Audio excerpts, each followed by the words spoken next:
Emmaus et Cubebe, a day after Easter. Many Christians gathered here at the Franciscan church in the village which a tradition claims was that towards which two disciples were walking, shattered by the tragic events in Jerusalem. From a terrace in the garden, the eyes and minds of friars turn to a specific page of the Gospel, and it becomes easy to imagine Jesus approaching the two as they were on their way here. Jesus, an apparent stranger, who, having explained the scriptures concerning himself, reveals himself to the disciples in the breaking of bread.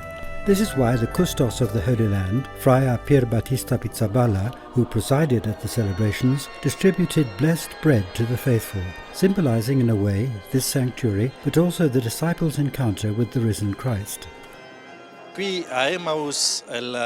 Celebrating Easter at Emmaus today teaches us something important, that all of us, in studying the Scriptures and in having experienced Easter, are like the two disciples from Emmaus. They met Jesus and, above all, recognized him in the breaking of bread.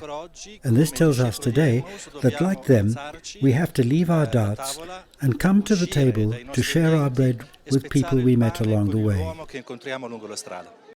It's such a wonderful thing for me. It's been wonderful to celebrate Mass here, because the disciples recognized Jesus in the breaking of bread, and we have celebrated the Eucharist. Beautiful ceremony that we celebrated the Eucharist. The story of the two disciples is the story of each one of us, said Friar Artemio Vitores, the custodial vicar. The Lord sees our disappointment and our discouragement and does not leave us to ourselves. He approaches us and shows us three ways in which to recognize him: through the Word of God, charity, and the Eucharist.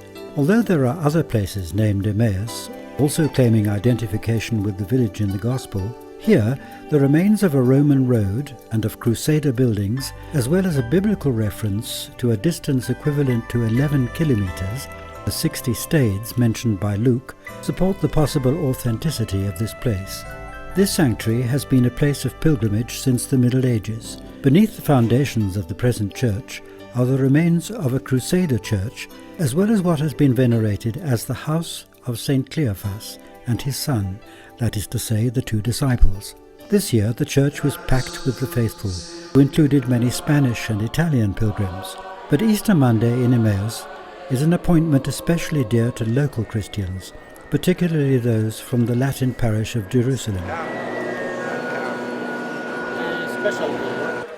See how many Palestinian Christians are here for this special day, especially given the Israeli security measures, the separation wall. It was very difficult for our family to come. We had to pass through Ramallah, cross the checkpoint, and make a long detour. It's very difficult. We continue to hope that peace comes to this holy land, that the wall falls, and that life returns to what it was before, 10 to 20 years ago, when everything was open.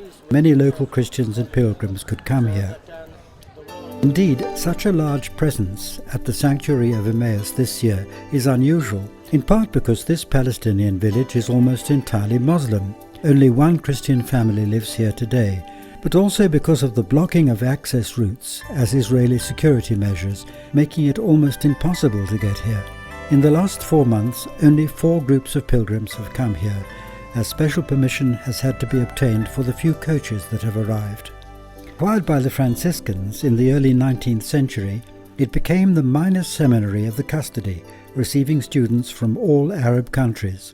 The seminary was closed in 1967, but was reopened in 1986, as Father Faras, who was himself a seminarian here in the 1980s, confirms. Today, however, Emmaus is a place of isolation and loneliness. Yet in spite of all this, the Gospel account of this shrine is kept alive through a Franciscan presence.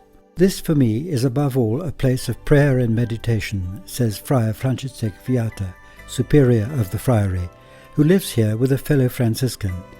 But certainly it would be better if we were able more frequently to share the mystery of this holy place with others.